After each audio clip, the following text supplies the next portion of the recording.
Alex Del Sordo, and this is another Zoomcast podcast, whatever we've been doing this so long, we don't even know what we're calling it, but I'm around with someone, Olympian, lawyer, film producer, has put together what will be one of the most impactful videos, documentaries in my history of rowing. Comes out in July.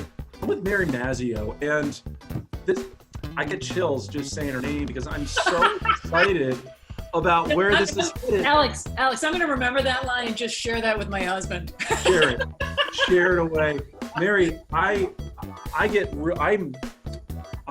love rowing, and I love what it's done for my life, and I'm really excited about what it's going to do for the other men and women and young children when they see your documentary. But listen, we usually do these interviews. We usually talk about rowing backgrounds, and then we talk about a hot topic. Now, this hot topic that we're going to be talking about today has greatly shooken up our world. I mean, not just the United States, but like on a global scale. We're going to get into that later. But you are an Olympian. You are 1992 women's double sculls, 11th place. I don't care. You're better than me. You are an Olympian. So, you know, you went to Mount Holyoke. All right. I want to know, and the audience wants to know. Pie eating champion, Mount Holyoke College. There it is. Like, I want to know, give me your background in rowing. When did you get started? And how the heck did you get into the 92 Olympics? Because the women in that Olympic team are powerful women in today's world of rowing. I mean, Yaz was on that team. Yes, yep. Shayla Donahue was on that team. Like Carol Feeney. Yeah. Yes, a whole host of extraordinary women. So I went to Mount Holyoke. So first, let me preface this. Needham High School, go Rockets! Needham High School, I literally was probably cut from almost every team that I tried out for. I had no eye-hand coordination, right? And so when you have no eye-hand coordination in high school, you know, you're on the 2V, you know, baseball team, softball team, you're throwing the javelin badly, you know, on the varsity. Okay, I did make a varsity sport. And so I go off to Mount Holyoke, and I see the rowing coach. So it's all women. And this man comes up to me and he says, I had danced for many years. And he said, you have big legs. And I'm like, what the? And I was like, you know, what of it? And he said, why don't you, you know, we're recruiting for the rowing team. Like, why don't you come down and try out? And I was like, I was not fit. So I go down and he has us all run a mile around the lake. And I start off, and I am like DFL, or maybe third to last. And he came up to me, he's like, you know, we have 150 women coming out for a novice aid or whatever. It was a lot of kids. That's crazy. And he said, so maybe you don't need to come back tomorrow. I literally don't remember what I said to him. Somehow I talked him into letting me come the next day. And, you know, our sport, Alex, you've got to get up. We had to get up at 5:30. We had to run, you know, 1.5 miles or 2 miles to the boathouse in the dark. And so by the end of that week, everybody had quit. So I literally became an athlete by default. Totally. And, you know, at Mount Holyoke, for what I lacked in eye hand, I had sort of extraordinary strength and VO2 and all those kind of things that you start to develop, right? And so I began rowing at Mount Holyoke and loving it. And the only reason that I kept rowing after college is because my entire career, I never won a medal. Like sometimes I'd get like an oar, a wooden oar, but we were not a threat in our circuit at all. Although I would row in the summers with people like Holly Metcalf. Wow. And sort of Spike, Chris Thorsness, these Olympians. Were you going to Boston? Like, were you just going downtown? Pioneer Valley Rowing Club. Wow. And so I started rowing in the summers with really these iconic women. And I remember being in a race, and I'm like a sophomore, maybe in college, and I'm in an 8, and now I'm in the back, right? And there's Holly and Spike and like really Olympic hopefuls. And I squeezed myself into that boat, you know, in the bow seat or whatever, or 2 for it. And I remember looking across, and we tied this was God, I can't remember, but I remember looking across and I see Carrie Graves.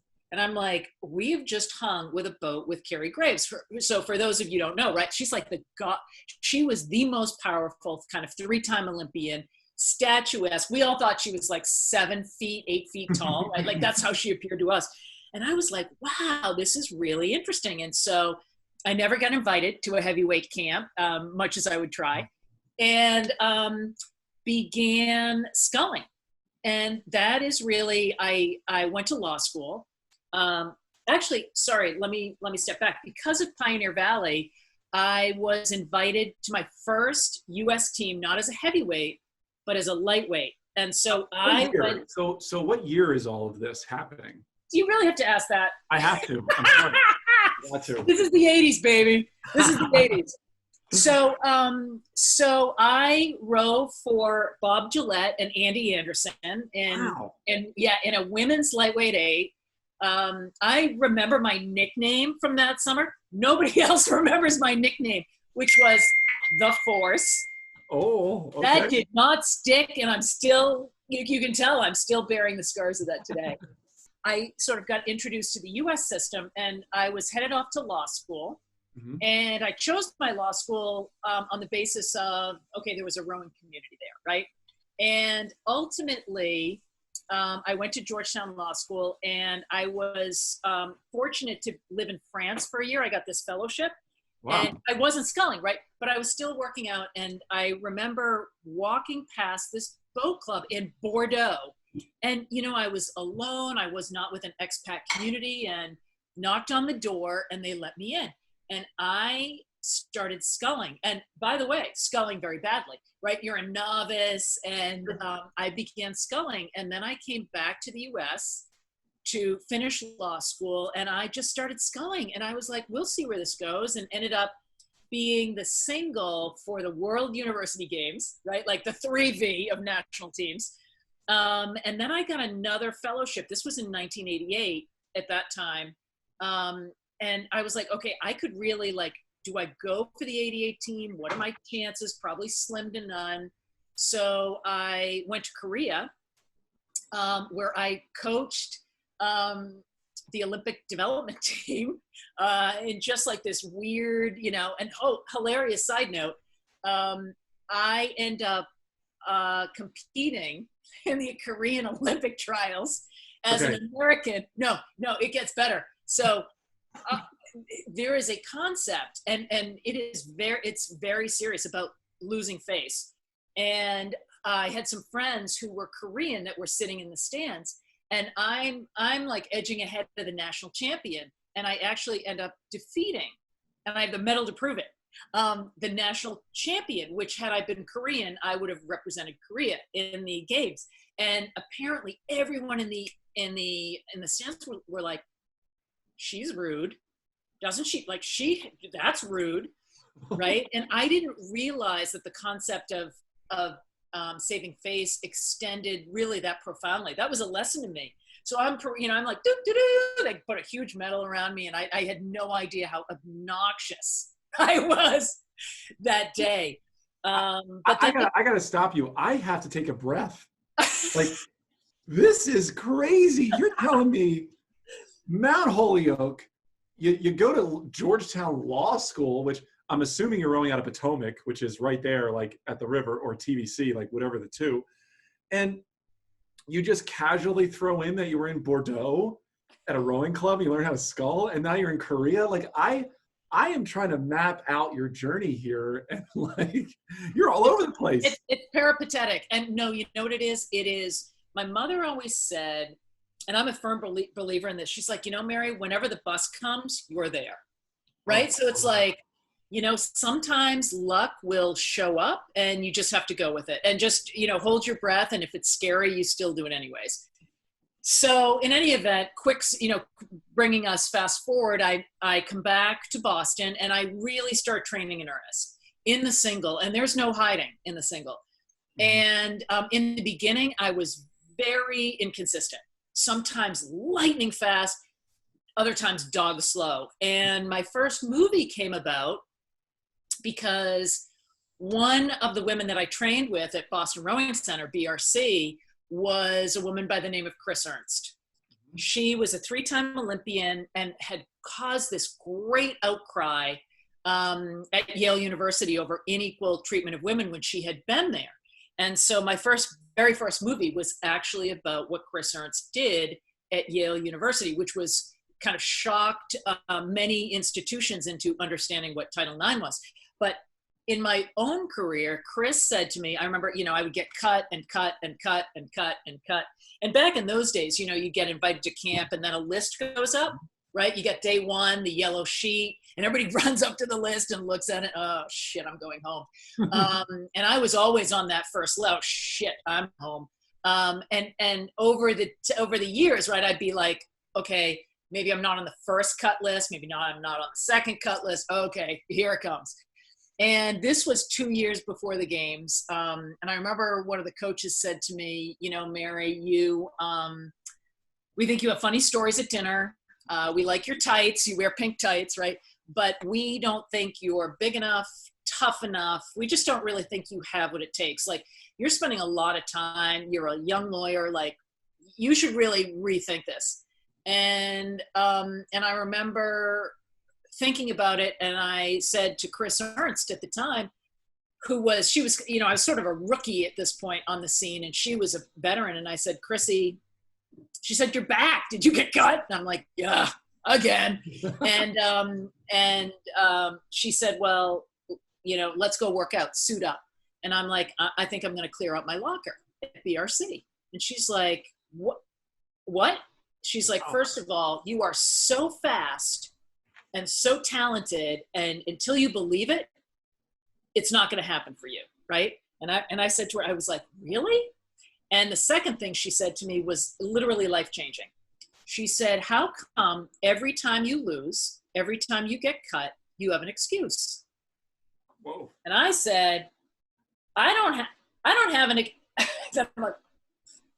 and in fact, she was right. Every time I lost, instead of analyzing why I lost, analyzing why I might have been slow, right? Why am I so fast some days? Why am I so slow on other days? I didn't take responsibility for my own performance. And that was a game changer.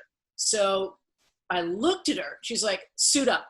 We're going to lift. Then we're going to go run stadiums. We're going to throw up. It's going to be excellent. Then we're going to go to breakfast.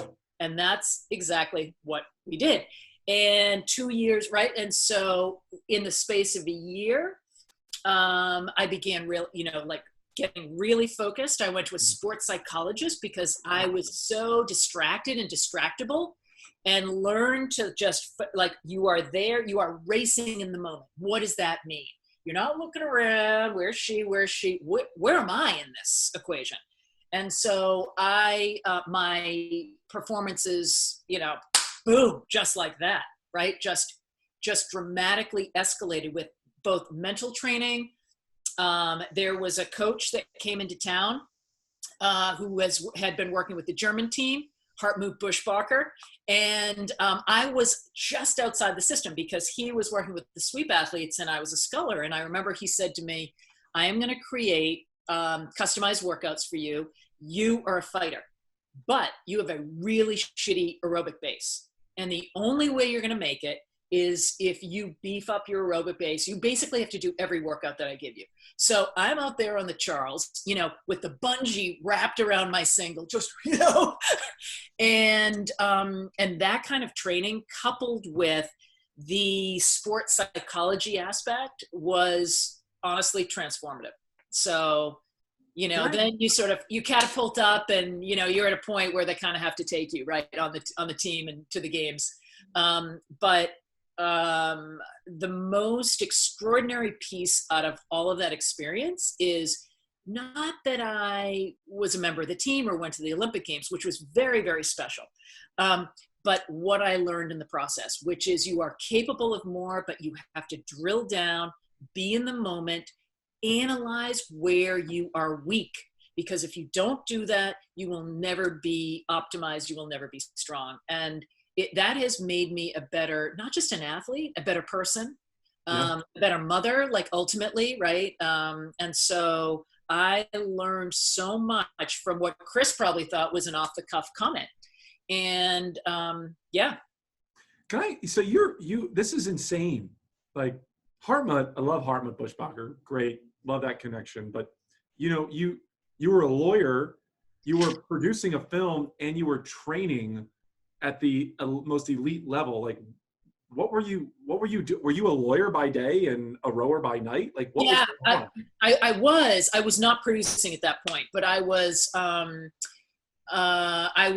working as a lawyer, and many of us at Boston Rowing Center and a lot of the scullers, we had day jobs, right? Because this was before sort of the current 3 times a day. We were 2 times a day. Until the summers. And then when we began working with Igor Grinko, the Olympic coach, he was a 3-time-a-day guy. And so into the games, I took the summer of 91 off, right, at World Championships. And then going into the Olympics, the year, I stopped working, I don't know, November, December, right? So you're training full time through to the games. So. And you were producing films. I mean, you were producing. Not then. Not Nope. then. Nope. So this is just lawyer. You were a lawyer and you were training. You have a husband. You have children. Like, at what point was all that kind of happening? Oh, that was not before the games. That was all after the games. Although my husband was a standout on the men's lightweight team, the U.S. men's lightweight team. So of course we met, and later sired 2 rowers, which is hilarious. And my daughter is. She was in the U23 system as a collegiate athlete. So it's all, sometimes where did she row? Where did she row? Yale University. Yeah. Wow. And when did she graduate? She just this year. So wow. She's in her 2nd summer right now with U23. Although it's all virtual. So I think she'll give it a whirl and see how far she takes the sport. But honestly, has far more talent and guts and, strength, which, maybe I'm a bad mother that I wish I had that too, but she's amazing. And I love it.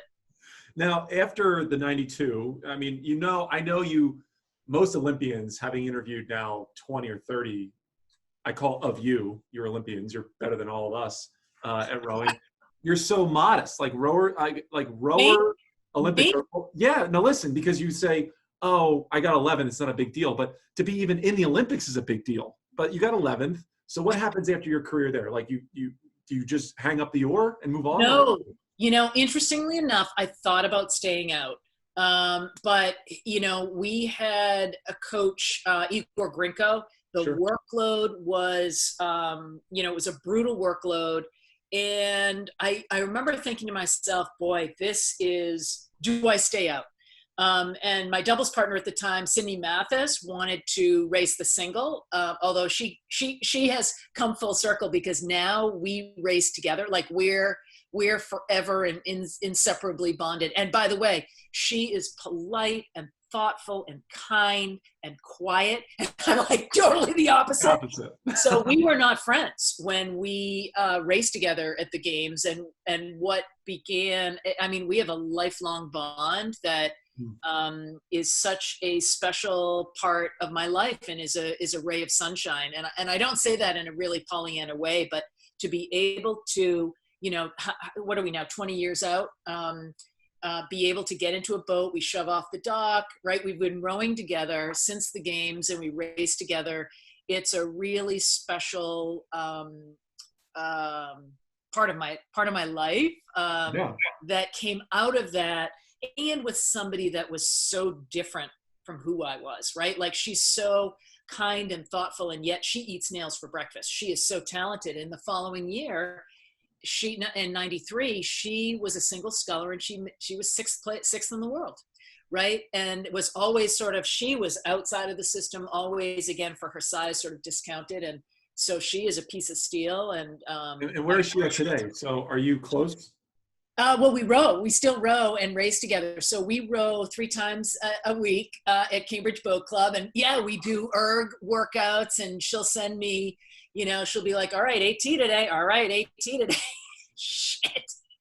1 minute pieces. All right, here we go. And that's amazing. Having so we, yeah, we race, and it gives us a great, we race together, and it gives us a great excuse to go have like coffee with cream right after the workout. So, right. So that's Cindy, and just a remarkable person. And again, when you look back at some of these experiences, it was less about being at the games and more about learning that you are capable of so much more than what you think you're capable of. But there's a big but. You cannot make excuses. And I wish I had learned that earlier on in my athletic career, because, I would have been, I think, twice the athlete, frankly. So anyways. I love getting context, right? Because you've developed a bunch of movies now. So I want to transition into, at what point in your life did you say, I need to start producing film. I need to start getting involved in this? Because again, like, I don't know, having seen or having heard your life right now, I can't pinpoint a moment in your life that said, I need to do this, aside from Chris Ernst, who made a big impact on you. Like, when did you start producing, and why? Like, why did you start doing that? So honestly, like, particularly in some of these camps, right? Rowing camps or rowing in the summer, you have lots of workouts, and then you've got nap time. And instead of napping, which I probably should have done, I was writing screenplays. And I was writing screenplays around strong women, three-dimensional women, funny, smart, heavy, irritating, because so much of what you see on screen are sort of beautiful two-dimensional characters, right? Yeah. And what a shame that is. And so I started writing screenplays, and they ended up, I remember coming back from the games and sending a script to the head of Paramount with an Olympic t-shirt. I shit you not. And I get this call saying, we need 5 more copies of your script. When are you next in LA? And I'm like, okay, this is a joke. Like, it's one of my friends. In fact, it was Paramount. And so, I started having a number of meetings around developing a feature film. And this is scripted, right? And I'm thinking, oh God, I'm going to have the chair with Mazzio on the back. Like, this is going to be the bomb. Yeah. Little did I know that everybody in Hollywood has a screenplay, right? And I'm sure, and you get these meetings, and there are like all these smiles, and you're so talented. And I'm like, yes, I'm so talented, right? And they're taking your script and deep sixing it, right? The second you leave. But, what that taught me was, I was like, boy, it's really taking a while. And I was a lawyer at this point. So the games have passed, and I'm a lawyer. And I remember saying to my husband, who was my boyfriend at the fiance at the time, so much has been given to me. I have been the beneficiary of others' largesse in so many ways. And I need to do something different. Like, what, I'm now living this very yuppified, latte drinking, go into the office. I know the guys in the garage, so I get to park my car in the garage, right? Like, it is a life that I had never experienced previously, and by the way, was like most excellent at the time. And yet I was feeling increasingly out of touch. And so I said to my husband, I'm thinking, like, I'll either go into politics, right? And by the way, I'm a young lawyer, and so I'm doing a lot of pro bono work with indigent tenants, most likely. Most often. And I would walk into an apartment, and it would be abysmal conditions, right? And yet the apartment rates were similar to what I was paying as a student. And I remember thinking, okay, wait, there's no heat, no hot water, cockroaches, peeling paint, subhuman conditions with rents that are usurious. And I started doing a lot of landlord-tenant work for tenants in danger of being evicted. And, at first you sort of feel good, you kept somebody in their home, and maybe you got them a bonus check. And yet after a period of time, I was like, this is the same story, a different face. What more can I do on a policy standpoint? So I was like thinking, okay, am I going to go into politics? Or do I do it more creatively, like through film? And then I was like, all right, do I have any skeletons in my closet? I don't know. Film school. So, I started going to film school very quietly. Nobody at my law firm knew. And my very first film was a film called A Hero for Daisy. And that was based on Chris Ernst and the Yale women and the revolt that they engineered back in the 70s around gender inequity. And the film sort of took off, honestly, like a rocket in ways that I didn't expect. And certainly Chris Ernst did not expect. You know, she is a very private person. She was not super excited with all the attention, but attention she got. And that really launched my career in the documentary world. So what I had originally envisioned as a feature film career has now become, God, knock on wood, you know, we opened our doors in 2000 and here we are in 2020. And 50 Eggs, is that what it's called? 50 yeah. Eggs, your production company? So this is crazy to me. I mean, what a story. And it keeps getting better. This whole like yuppie lifestyle, like just wait till I have a gin and tonic. You know, this stories will become more apocryphal. your I guess your ability to see yourself from the outside is important. You know, you recognize that you were living a specific lifestyle that you weren't connected to, and having seen the things that you saw, it's amazing how you were able to pull that together and then make a career out of it. So it like, because I see that in West Baltimore. We're in West Baltimore, and I see the things that you used to see all the time. And for you to go that direction is powerful.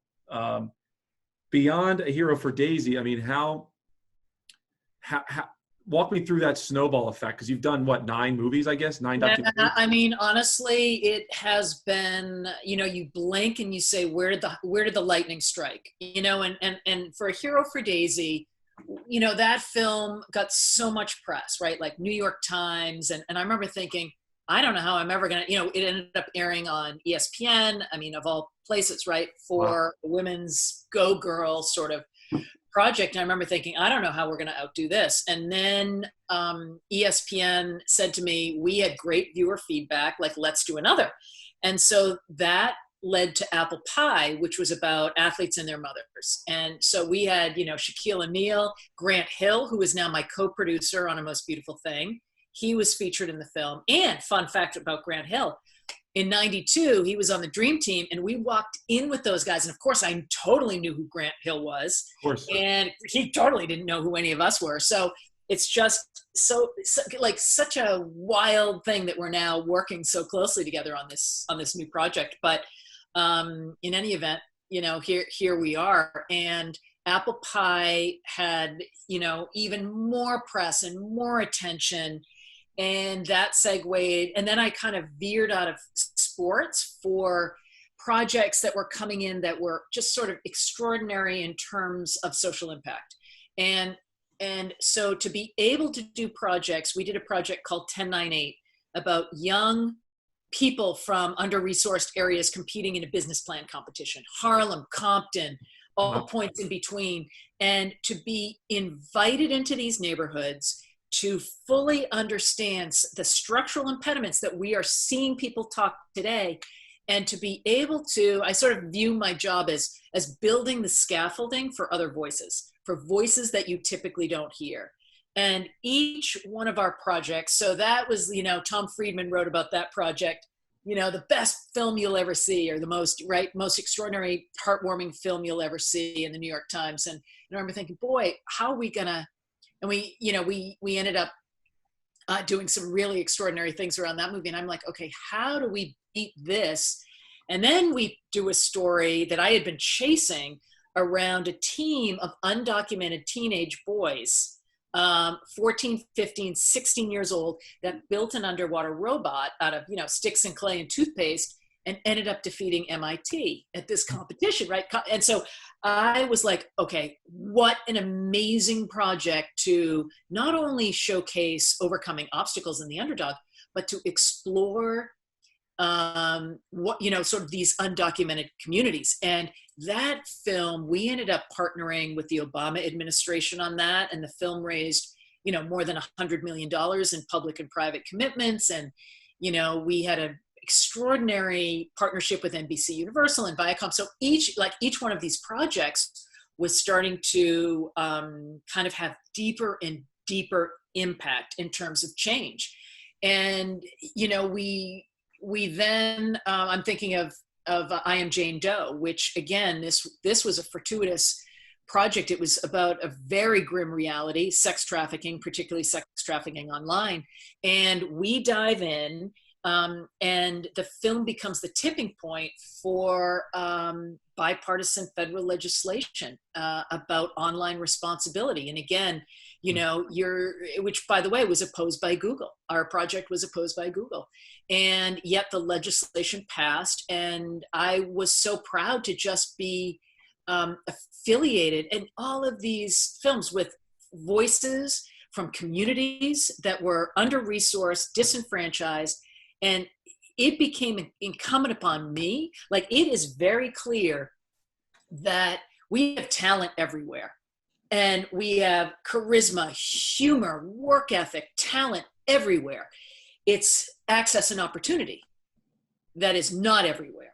And so why is that, right? We live in the most lucrative, industrialized country. Why are we permitting our citizens and children, why are we allowing them to live in substandard developing world conditions? How is that possible? So I think with this newest project, A Most Beautiful Thing, Arshay Cooper has taken me on this incredible journey, inviting me and his teammates and families invited me into these communities to bear witness to what it was that they wanted to say. And again, I just view my role as I build the scaffolding.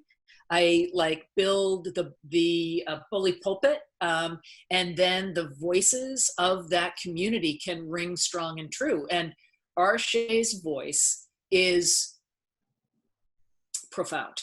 And so I feel honestly like I have learned more by embarking in this line of work than remaining a lawyer, right? And it has so enriched my life and my understanding, and these young people and their generosity of spirit over the years. I stay in touch with these young people. One of the young men, he was homeless on the south side of Chicago, ended up going to Harvard and Yale, and right, I remember he called me up. He's like, "So Mary, my housing fell through at Harvard. Like, can I crash with you for 2 weeks?" And what became 2 weeks was the whole year. And we were, this was last year, right? And so we would talk about issues that I think now a larger part of America is recognizing, and is also understanding the urgency to act. But I feel so lucky that I had some insight into this, and into this structural impediments, the racist ideology that has hampered what would otherwise be, sort of extraordinarily able, talented, hardworking people. Their starting line is, 7 miles behind the starting line for a kid from Darien, Connecticut, or Weston, Mass, or Marin County in the Bay Area, right? That there needs to be fundamental reinvestment in these communities. There is a fire in your belly that is providing a microphone for these communities, right? And it's obvious. And I'm trying to understand this. It was because of your physical presence in that environment that created, back in the 90s when you saw it, right? When you were helping out those communities, it was you having to see it and experience it. You have to, because to get you to understand it, right? Otherwise, you cannot believe it.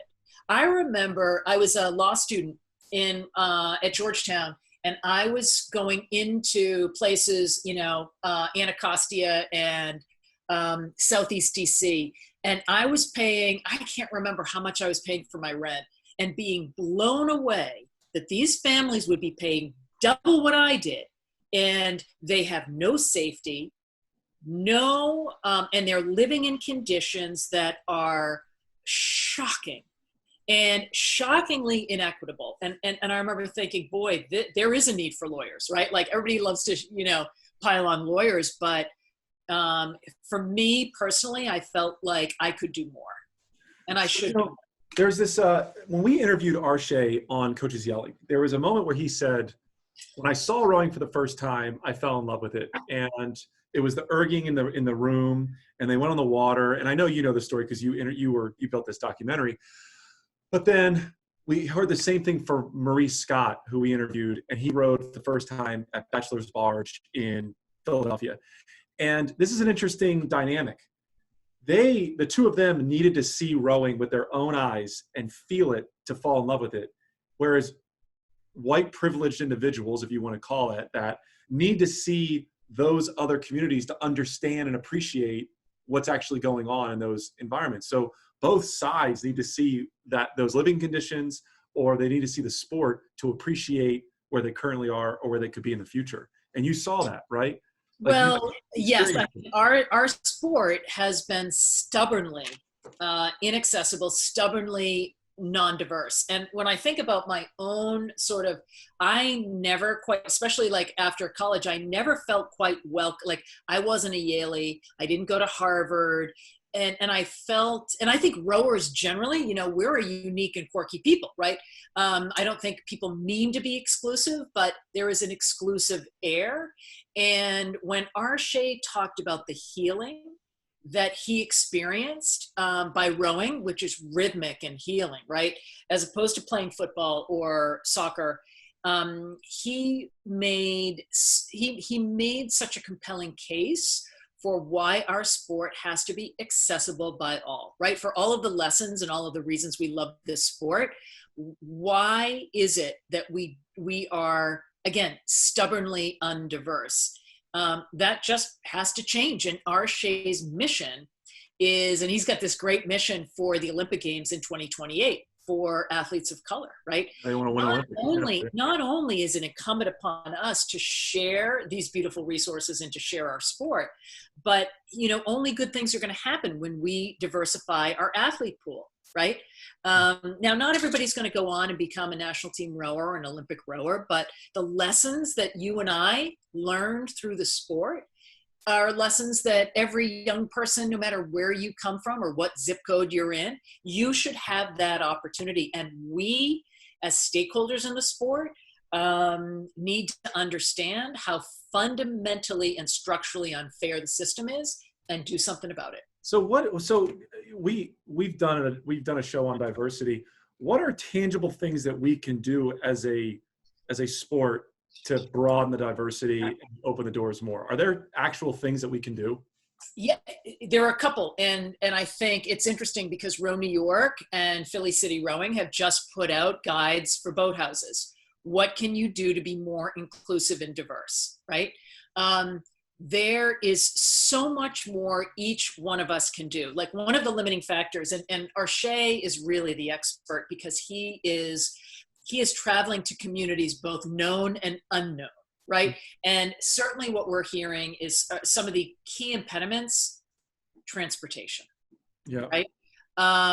Transportation to and from the river. That's number one. Number two, unless a young person is exposed to the sport, it hasn't been, you know, it's not contemporary. It's not on TV. It's not cool. It's like, you know, it's as Arshay describes in A Most Beautiful Thing, the only reason why he signed up for the sport was because of free pizza, right?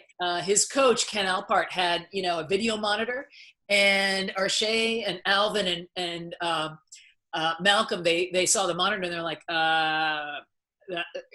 that's a white person sport. Like that, you know, we don't do that. That's not who we are. We're basketball, football, right? And so I think we have barriers that we should and ought to be breaking down. Part of being a civilized society, right? And I think right now, a lot greater percentage of our population is waking up to the fact that you cannot just say, I'm not a racist. You cannot just say, well, of course we all deserve equal opportunity. The question is, what are you going to do about it? Particularly if you're a person of privilege, right? And this is really interesting for me because I came very close to never seeing the inside of a college, right? My mom was on food stamps for some period of time. Wow. Now, how did I get to college? this, my skin color gave me far more opportunity than had I been a young person in the same situation. And I remember being a young lawyer and going into Boston City schools. They had like lawyers in schools, or I forget what it was called. And I went in, and the class was like, it was like LA law. We set up a moot court, and they're like, objection. And, this judge, she was this beautiful young woman, and she's like, you, sir, are out of order, right? And these were kids from, Roxbury and Dorchester. And I looked around, and I left the classroom, and I sobbed. And I sobbed because what I saw in front of me was such talent and such passion and such skill and opportunity. And yet I knew, leaving that class, that the graduation rate for those young people, maybe they're 50%, right? And so I was like, shit, like, what can I do, right? And so honestly, I came to a decision tree, right? Do I leave the law? Do I like take this road? I could fail, I don't know. And the path has evolved into one which, for me to be, again, just helping raise the profile and amplify somebody else's voice, job done. So there's this thing that, one of the things that Arshay and I spoke about was building heroes and making rowing fun. And that's a lot of what Rower's Choice is doing. We're making a visual, but there's this thing that's in my head. You had Common and you had Grant Hill work with you on this film. What were their reactions to rowing? So like, those guys are celebrities, they're superstars, and I would love, and you would love to have them in boats, right? So what was that conversation like when they saw it for the first time or experienced it? Honestly, frankly, rowing was the backdrop.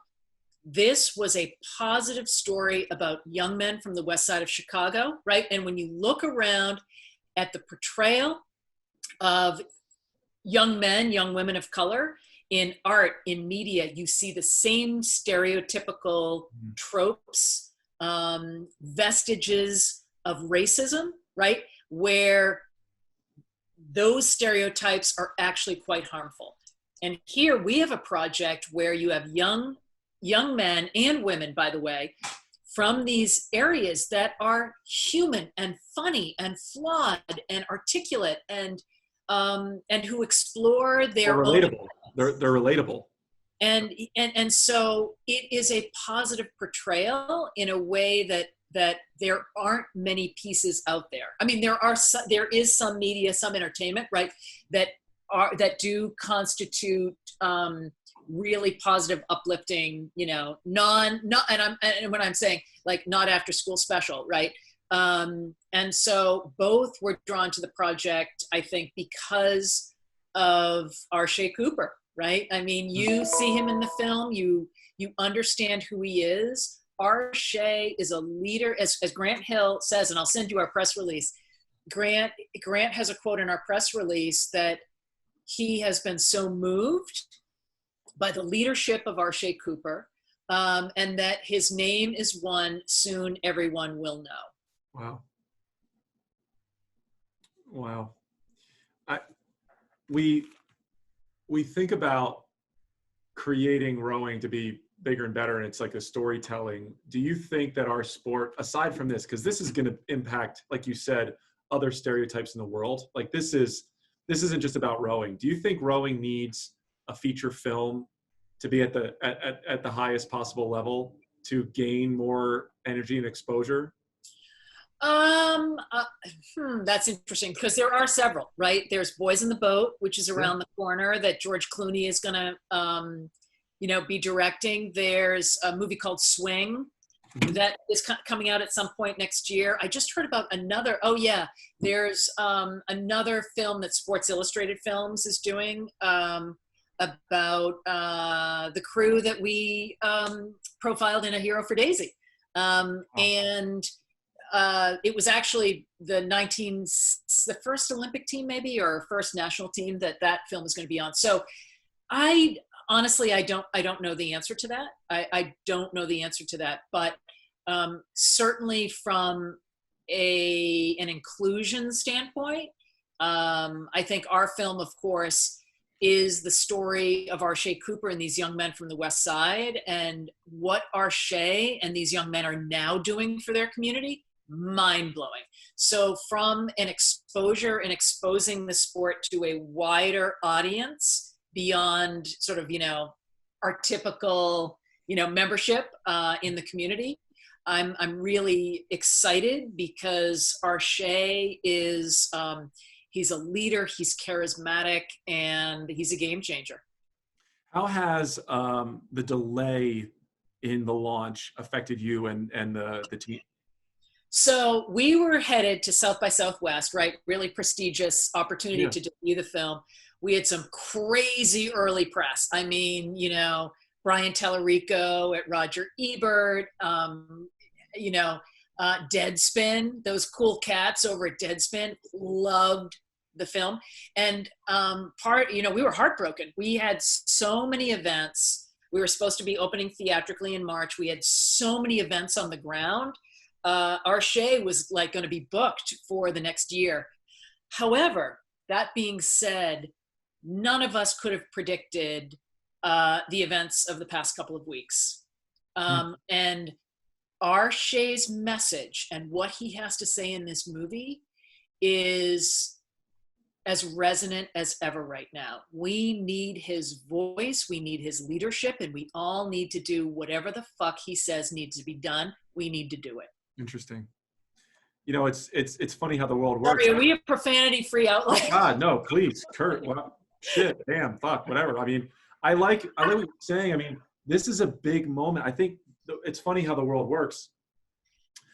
Launching later is going to benefit the country and the world even more. I mean, it's going to be on the top of mind of everybody, and I think it's going to make a bigger impact than having launched in March. At least that's my gut. Well, and when you see the film and you see what Arshay does and how he interacts with members of the Chicago Police Department, your head will spin 360 degrees off its axis. And here is someone who is thinking creatively around police misconduct, police brutality, what's happening in his own neighborhood. And again, I think Arshay and these other young men in the film bring extraordinary wisdom and honestly have infused me with courage to work harder. Wow. I need to do more. We need to do more. And I think we all have to be willing, those of us that do enjoy privilege, whether it's financial or the color of our skin, it is time to reinvest in communities that have been disinvested in whatever shape or form that may look like. And, let's get to work. I'm it's a side note. Tomorrow, so we're in West Baltimore. Tomorrow I'm hosting a barbecue for all the neighborhood people here in West Baltimore. And I'm opening up the doors and we're going to have a big cookout and we're going to have all the boats out. So I'm hoping, fingers crossed, that there are some people that say, oh, like, I kind of want to learn about this. And then I'll say, go down to BRC. They got a great program. Dan Shank is running the show down there. Go see it.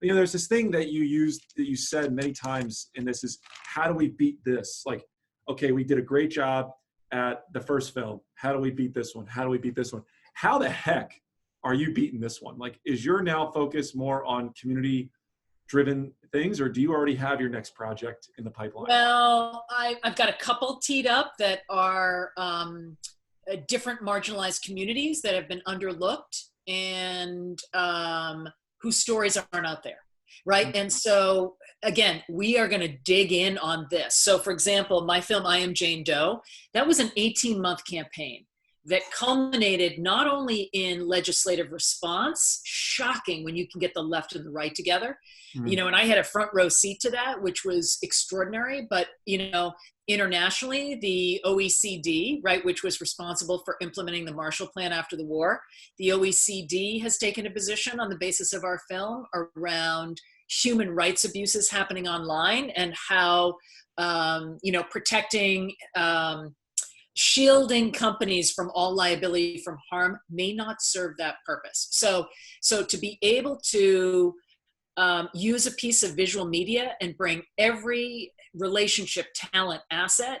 Again, I just view what I'm doing as I'm just building the risers. I'm just building the platform, and for people like Arshay Cooper, for people like Jane Doe number 1, 2, and 3 in our last film, for people like Oscar Vasquez, and all of the other young men and women that were undocumented in our film before, right? Like this is a privilege, and it's my duty as an American this is how I view sort of my life. Like as an American, we all are American. We all are citizens. So how do we make that American dream accessible to those who can't see it, who don't have it, who have no access and opportunity to that American dream? How do you keep up this energy? I mean, geez, like, your support system must be incredible. I mean, dude, no, I am the worst. I'm like, did this get done? Did this get done? Did this get done? And they're like, shit, there she goes again. How many employees or people do you work with in your production company? So we're like round numbers 10. We're typically 4 full-time, and then anywhere from 6 to 8 to 10 part-time, depending upon where we are in the season. And then of course on our films expand dramatically. I think we probably had 250, 300 people work on A Most Beautiful Thing, right? Wow. Now, of course, they're not working full-time at 50 Eggs, but yeah. Now, I mean, with, I had my question. How have your children really like jumped into this bed too with you? I mean, have they really like a lot of support? So my kids, I'm a dork like any other parent, right? To your teenage kids. And when we did Underwater Dreams, I was on Stephen Colbert. So, right, the Colbert Report. So all of a sudden the kids are like, oh, mom's cool. All right, I was cool for a day, right? My kids, I think, I view very much like parenting. You don't want to slow the boat down, right? And I am a very demanding, pain in the ass kind of person, right? And both of my kids, now they just graduated from college, but my son Jamie is headed to DC to work on policy. He has had this policy newsletter that has had followers from like Jeb Bush Jr., the chief counsel at Citi, and he's writing from the hinterlands of Wesleyan University, the most progressive place on the planet, right? So he is very excited about what can he do from a policy standpoint. So again, what I love is that he has been infused with the great privilege has come to him, right? What debt is he going to now repay? And my daughter, although she is focused on her rowing career in the short term, she very much has been studying international relations, and again is very service oriented at the moment. Now, who knows where that will go, but I think fundamentally they are both such good, thoughtful people and with great sensitivity to the world around them. And so they know that to whom much is given, right? You got to do something. Mary, your story is incredible, and it's funny. Our sport does a very bad job promoting the people that change it greatly, and you're changing it every day. Now, my last question for you, who plays Mary Mazzio in the Mary Mazzio story? What actress out there plays you in the starring role? Honestly, I am a minor character in the lives of so many, and I'm being completely sincere. Arshay Cooper directed, for the most part, right? He directed the journey of A Most Beautiful Thing. The young men and women in Underwater Dreams, this was their journey. I was just the photographer, right? I'm the bystander. And so what I view my skill set is like a little bit of a Pied Piper, right? Like we got the shining star, right? We have extraordinary, really ordinary people doing extraordinary things that more of the world or, more people need to know about. I'm like assembling the troops to start the parade, if you will. And so I very much don't, I think I've got special skills in terms of making things happen. I would, oh God, that would be so obnoxious if I think that I need a movie about me or that, oh God. Well, Ask anybody that works with me and they're going to be like, does she freak out at a typo? Yes, she does. You said it yourself. You are building the scaffolding for the voices that need to be heard, and you're that scaffolding. So maybe the person playing you is the scaffolding. I don't know. Funny enough, but you are a wonderful interviewee. This has been nothing but a fun time. I have several questions after we close out the interview. But Mary, is there anything that you want to say to the people that are going to watch your movie coming up? Is there one last thing you want to say? Yes, I want to say 3 things. 1, June 30th, R. Shea Cooper's book is going to be republished by Flatiron under the name, wait for it, A Most Beautiful Thing. Available at every bookstore on Amazon. Buy the book. He is extraordinary. Second thing, our movie comes out July 10th. Please come to our website, A Most Beautiful Thing. As we have on several of our social impact projects, we've committed that 50 cents on every dollar of profit from box office and film screenings will be donated back. So that will be happening, and we hope that you see the film. Third, there will be announced some philanthropic efforts around expanding the sport, and we hope those that are in a position to help expand the sport, whether it's money, whether it's energy, whether it's a car, please help on that front. Oh, Mary, this has been wonderful. Thank you for being part of this. And for those watching, you heard her. You heard her. Now, July 10th, June 30th, get out there, make an impact. Thanks for watching.